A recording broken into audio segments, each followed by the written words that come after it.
আল্লাহ তুমি আমাকে কাদের হাতে ন্যস্ত করলা? আল্লাহ তুমি আমাকে কাদের হাতে ন্যস্ত করলা? ইলা আদুইন বাঈদিন ইয়াতাহাজ্জামুনি, আমাকে ঘর থেকে এত দূরে এনে, সেই মক্কা থেকে কত দূরে, আমাকে ঘর থেকে এত দূরে নিয়ে এসে আল্লাহ তুমি তোমার শত্রুদের হাতে আমাকে ন্যস্ত করলা। ইয়াতাহাজ্জামুনি, যারা চতুর্দিক থেকে আমাকে পাথর মারতেছে। কি আবেগ দোয়ার মধ্যে, কি ভাষা, কি লফজ। ইলা আদুইন বাঈদিন ইয়াতাহাজ্জামুনি, তুমি আমাকে আল্লাহ ঘর থেকে বের করে এত দূরে নিয়ে আসলা, শত্রুদের হাতে সোপর্দ করলা, তারা আমাকে চতুর্দিক থেকে পাথর মারতেছে।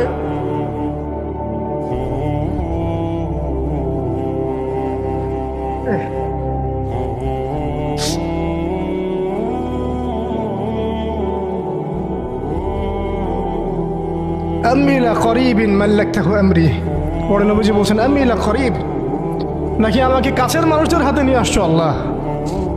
আল্লাহ তুমি কি আমাকে কাছের মানুষদের হাতে উঠাই দিছ? মাল্লাকতাহু আমরি, যারা আমার ভালো মন্দের কাজের মালিক হয়ে গেছে। এইভাবে দোয়া করতে লাগলেন নবী সাল্লাল্লাহু আলাইহি ওয়াসাল্লাম। আল কোরআনে বর্ণিত একমাত্র সাহাবীর নাম হচ্ছে যায়েদ ইবনে হারেসা রাদিয়াল্লাহু আনহু। আমাদের এখানে যে ইয়াং ছেলেরা বসে আছেন সবার জন্যে যায়েদ বিন হারেসা রাদিয়াল্লাহু আনহু মহব্বত, ত্যাগ, ভালোবাসা, জীবন উৎসর্গের এবং জীবনের লক্ষ্য খুঁজে পাওয়ার একটা মূর্ত প্রতীক হতে পারে। একটু মনোযোগের সাথে অংশটা শুনেন, এটা শেষ অংশ। একমাত্র সাহাবী আল কোরআনে বর্ণিত যার নাম আল কোরআনে এসেছে তিনি হচ্ছেন যায়েদ বিন হারেসা রাদিয়াল্লাহু আনহু। তার বাবার নাম হারেসা। ঘটনা এমন ছিল যে ছোটবেলায় তার মা তাকে নিয়ে এক জায়গায় যাচ্ছিলেন। তো আগে তো ওই যে ডাকাতি হতো, জলদস্যুর আক্রমণ করতো না, এরকম তাঁবুর মধ্যে আক্রমণ হয়েছে এবং তার মায়ের কাছ থেকে সন্তানকে কেড়ে নিয়ে চলে গেছে। মায়ের জন্য কত কষ্টকর এটা। সন্তানের মহব্বত, এটা তো বাবা মারাই বুঝবে সন্তানের প্রতি মহব্বত কাকে বলে, সন্তানকে ছেড়ে থাকার কষ্ট, এটা যারা বাবা মা হয়েছেন তারাই তো বুঝবে। তো এদিকে বাবা মা পাগল প্রায়, সন্তানকে খুঁজে পাওয়া যাচ্ছে না, আর দস্যুরা তাকে নিয়ে ওকাস বাজারে বিক্রি করে দিয়েছে। বাজারে ওকাস, এটা ছিল মক্কায় একটা বাজার, ওখানে মেলা হতো, ওকাস ওখানে বিক্রি করে দিয়েছে। তো ঘটনাক্রমে তখন তার বয়স মাত্র কত হবে, 8 থেকে 10 বছর। ঘটনাক্রমে তাকে খরিদ করেছেন খাদিজা রাদিয়াল্লাহু আনহা। খাদিজা রাদিয়াল্লাহু আনহার আত্মীয়, খাদিজা রাদিয়াল্লাহু আনহার আত্মীয়। তখন কিন্তু নবী সাল্লাল্লাহু আলাইহি ওয়াসাল্লাম নবুয়ত পান নাই, মানে ওহী আসেনি এখনো, বিয়েও হয়নি এখনো। খাদিজা রাদিয়াল্লাহু আনহার সাথে এখনো বিয়ে হয় নাই। তো তার আত্মীয় তাকে কিনে নিয়ে আসছেন, এনে খাদিজা রাদিয়াল্লাহু আনহার খেদমতে দিয়ে দিয়েছে। খাদিজা রাদিয়াল্লাহু আনহার সাথে যখন নবী সাল্লাল্লাহু আলাইহি ওয়াসাল্লাম বিয়ে হলো তখন তো তার বয়স 40, আর আমাদের নবী সাল্লাল্লাহু আলাইহি ওয়াসাল্লামের বয়স 25। এটা বাংলাদেশে হইলে বাংলাদেশের মানুষ মেনে নিত না, তালাক করাই ছাড়ত অনলাইনের মাধ্যমে। কথা বুঝতে পারছেন? যদিও দুজন সুখী, যদিও ধরেন দুজন সুখী একে অপরকে পেয়ে, এখন যদি আমাদের এখানে কোনো ভাই 40 বছর বয়সের কোনো মেয়েকে বিয়ে করে যার নিজের বয়স হচ্ছে 20 বা 25, সমাজই ওকে তালাক দেওয়া ছাড়বে, যদিও সে ওই মেয়ের সাথে সুখী। হ্যাঁ, বিয়ে কেন্দ্রিক যত জাহালাত এগুলোই দূর হয় নাই সমাজ থেকে এখনো। রাসূল সাল্লাল্লাহু আলাইহি ওয়াসাল্লামের সাথে বিয়ে হলো, বিয়ে হওয়ার পরে এমন হয় না যে আপনি কাউকে বিয়ে করেছেন এবং তাকে খুব পছন্দ হয়েছে, দুজনকে বেশ সন্তুষ্ট আর কি। তেমন আপনি চান না তাকে কিছু হাদিয়া দিতে, হাদিয়া তোফা দিতে মন চাবে না? হাদিয়া দিয়ে কি আবার কেউ ফেরত নেয়? হাদিয়া তোফা দিতে তো মন চাবে। খাদিজা রাদিয়াল্লাহু আনহা হাদিয়া দিচ্ছেন নবী সাল্লাল্লাহু আলাইহি ওয়াসাল্লামকে যে হে মুহাম্মদ, আমার খুব প্রিয় একজন দাস আছে, আমার খুব প্রিয় একজন দাস আছে এবং তার চেহারা দেখেই আমি বুঝতে পারি যে সে খুব বুদ্ধিমান এবং সে খুব সৎ। চেহারা দেখলে বোঝা যায় না মানুষের? চেহারা কিন্তু কথা বলে, চেহারাও কথা বলে, তবে দেখার চোখ থাকতে হবে, দেখার মতো চোখ থাকতে হবে। গুনাহের চোখ দিয়ে তো কারো চেহারা পড়ার সুযোগই নাই। যেমন আনাস রাদিয়াল্লাহু আনহু, তার জন্য নবী সাল্লাল্লাহু আলাইহি ওয়াসাল্লাম দোয়া করে দিয়েছিলেন না?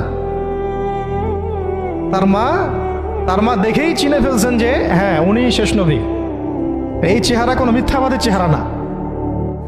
এরকম করে কথা বলা হচ্ছে, ইয়া রাসূলুল্লাহ আমার ছেলের জন্য দোয়া করে দেন। আব্দুল্লাহ বিন সালাম রাদিয়াল্লাহু আনহু ইহুদি ছিলেন, যখন নবীজি মদিনায় গিয়েছেন তার চেহারা দেখেই তিনি বুঝে ফেলছেন যে তিনি শেষ নবী। এই চেহারা কোনো মিথ্যাবাদী চেহারা হতে পারে না। ওই চোখ থাকতে হবে এবং ওই কলব থাকতে হবে পড়ার জন্যে। তো খাদিজা রাদিয়াল্লাহু আনহা হাদিয়া দিয়েছেন যে আমার খুব প্রিয় একজন দাস আছে, যায়েদ। তো নবী সাল্লাল্লাহু আলাইহি ওয়াসাল্লাম এটাকে গ্রহণ করেছেন, হাদিয়া গ্রহণ করে তিনি দেখেন যায়েদ বিন হারিসা রাদিয়াল্লাহু আনহুর তাকদীরটা কেমন হলো।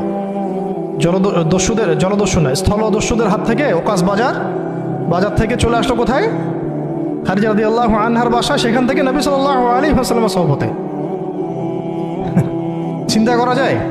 এই তাকদীর তো ইউসুফ আলাইহিস সালামের চেয়েও কম সৌভাগ্যের না। ইউসুফ আলাইহিস সালামের কি হয়েছে? ভাইয়ের ষড়যন্ত্র, সেখান থেকে কূপ থেকে রাজপ্রাসাদ, সেখান থেকে জেল থেকে আবার রাজপ্রাসাদ, তারপরে তো পুরো মিশরের বড় একটা অংশের রাজনৈতিক দায়িত্ব, এবং সেখান থেকেই বনু ইসরাইল পরে আবার মিশরে আসলো। অন্য একদিন আলোচনা করবেন ইনশাআল্লাহ। এখানে যায়েদ ইবনে হারিসা রাদিয়াল্লাহু আনহার তাকদীর কেমন? অনন্য সাধারণ, এত চমৎকার যে এটা তো ঈর্ষণীয়। আলী রাদিয়াল্লাহু আনহু ছাড়া এমন তাকদীর তো মনে হয় আর কেউ পান নাই, যে নবী সাল্লাল্লাহু আলাইহি ওয়াসাল্লামের ঘরের মধ্যে তিনি সবসময় তার সাথে তার খেদমত করছেন। শুধু তাই না, নবী সাল্লাল্লাহু আলাইহি ওয়াসাল্লাম তাকে নিজের পুত্র বানিয়ে নিলেন।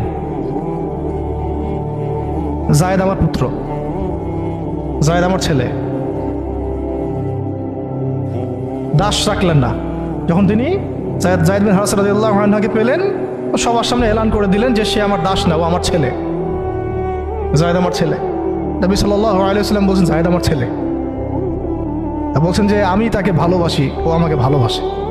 অথবা এক জায়গায় এভাবে আসছে যে আমি তার উত্তরাধিকারী, সে আমার উত্তরাধিকারী। যায়েদ বিন হারিসা রাদিয়াল্লাহু আনহুর লকব ছিল হিব্বু রাসূলিল্লাহ, রাসূল সাল্লাল্লাহু আলাইহি ওয়াসাল্লামের প্রিয় ভাজন। আর যায়েদ বিন হারিসা রাদিয়াল্লাহু আনহুর ছেলের নাম ওসামা বিন যায়েদ। যায়েদ বিন হারিসা রাদিয়াল্লাহু আনহুকে একবার তিনি একটা সেনাবাহিনীর কাফেলার দায়িত্ব দিয়েছিলেন। কিছু সাহাবী একটু আপত্তি করেছিলেন, বয়স কম, আরও যোগ্য সাহাবী আছে। আবার ঠিক ওসামা বিন যায়েদ রাদিয়াল্লাহু আনহুকে যখন নবী সাল্লাল্লাহু আলাইহি ওয়াসাল্লাম শেষে একদম ইন্তেকালের কয়েকদিন আগে জুরফে একটা সেনাবাহিনীর দায়িত্ব দিয়ে পাঠিয়েছিলেন, তখনও কেউ আপত্তি তুলেছিল যে ওসামার বয়স কম, 19 বছর 20 বছর বয়স, আরও বড় বড় যোগ্য সাহাবী আছে।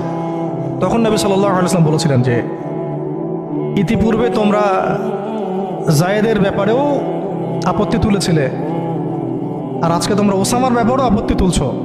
তোমরা জেনে রাখো তার বাবা এবং সে, মানে যায়েদ বিন হারিসা এবং ওসামা বিন যায়েদ, এই দুজনকে আমি ভালোবাসি। এই দুজন আমার প্রিয় ভাজন, তো যায়েদ ইবনে হারিসা রাদিয়াল্লাহু আনহু এখানে বড় হতে লাগলেন। এক পর্যায়ে তো ওহী আসলো, ইসলাম কবুল করলেন। ইসলাম কবুল করার আগে একটা ঘটনা ছিল, ওইটা ভুলে গেছিলাম, দেরি হচ্ছে কি? আচ্ছা, ইসলাম কবুল করার আগে একবার তার বাবা মা তার খোঁজ পেয়েছিলেন।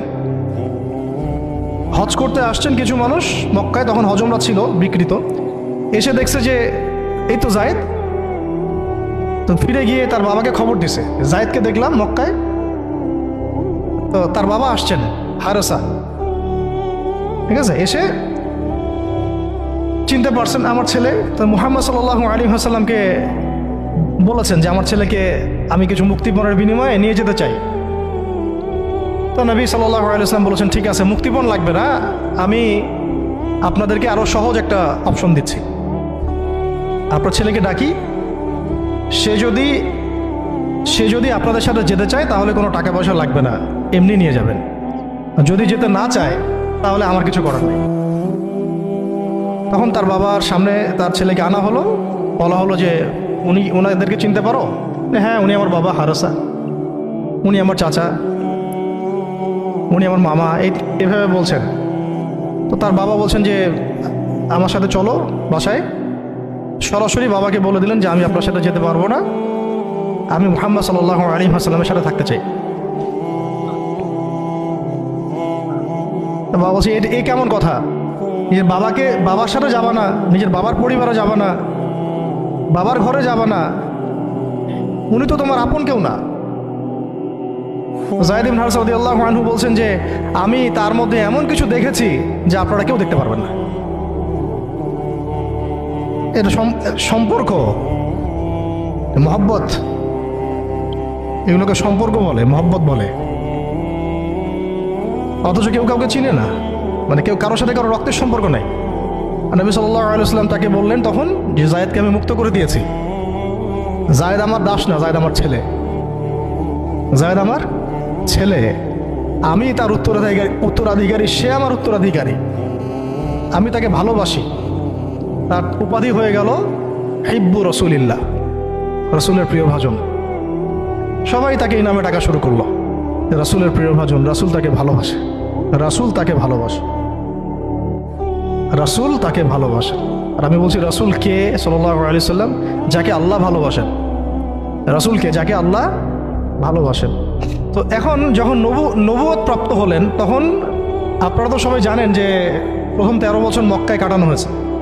এই প্রথম 13 বছরে যে কি পরিমাণ নির্যাতন সহ্য করতে হয়েছে, এটা ভাষায় প্রকাশ করার কোনো কিতাব পাওয়া যাবে না। আর এটা লেখার মতো কোনো কলম নাই, কোনো হাত নাই।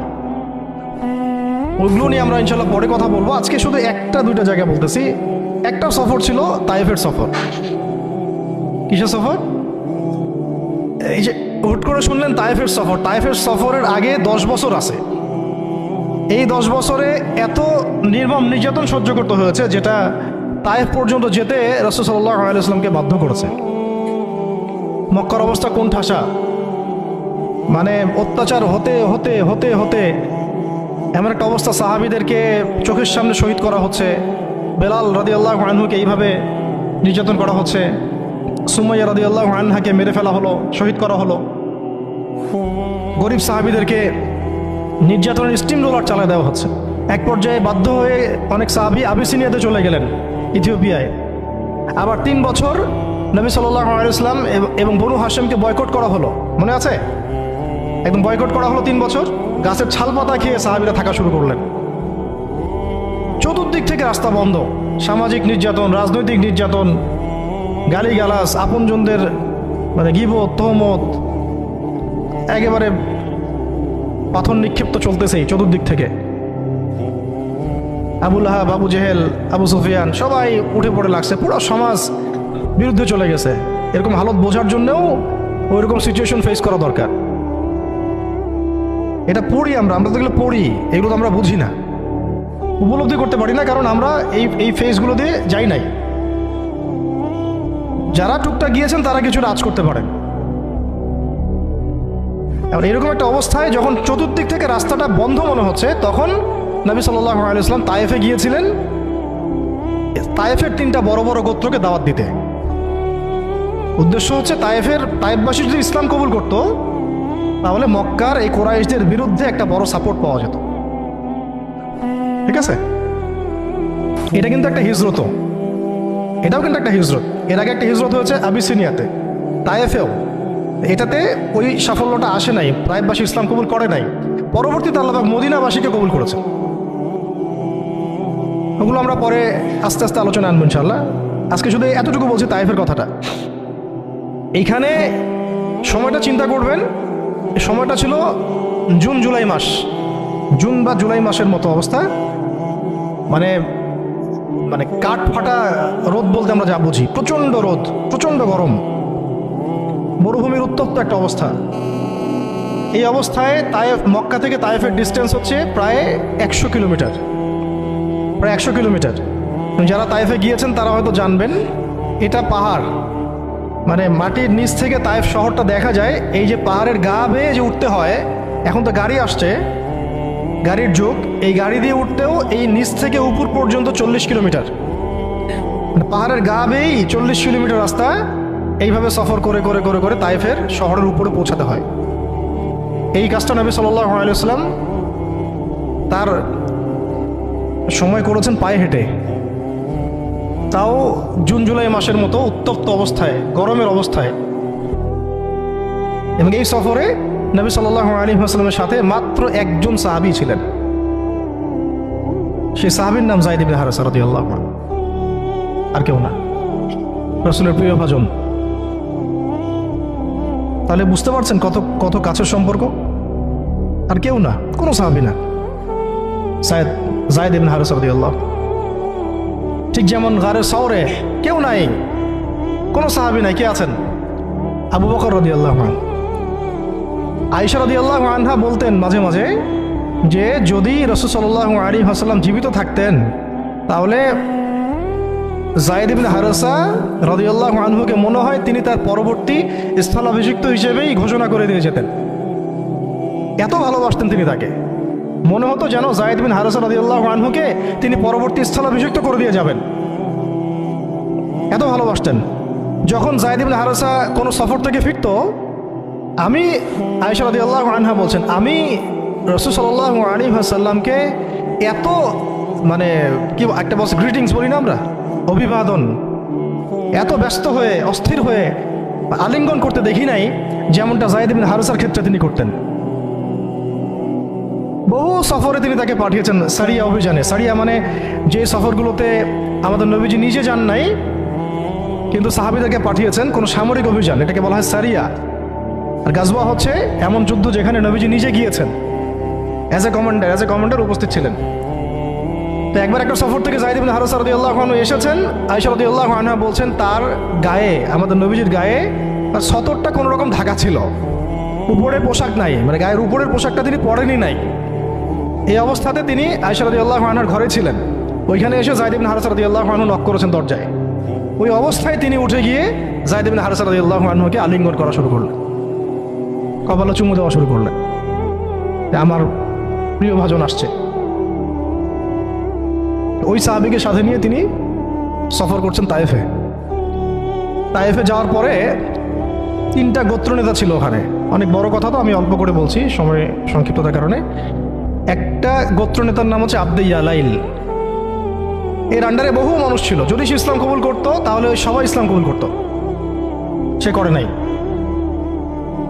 একটা গোত্রনেতার নাম ছিল আব্দে মাসউদ, তার আন্ডারে বহু মানুষ ছিল এবং ধনী ধনী বড় বড় ধনী ব্যবসায়ী, রাজনীতিবিদ, সে ইসলাম কবুল করে নাই।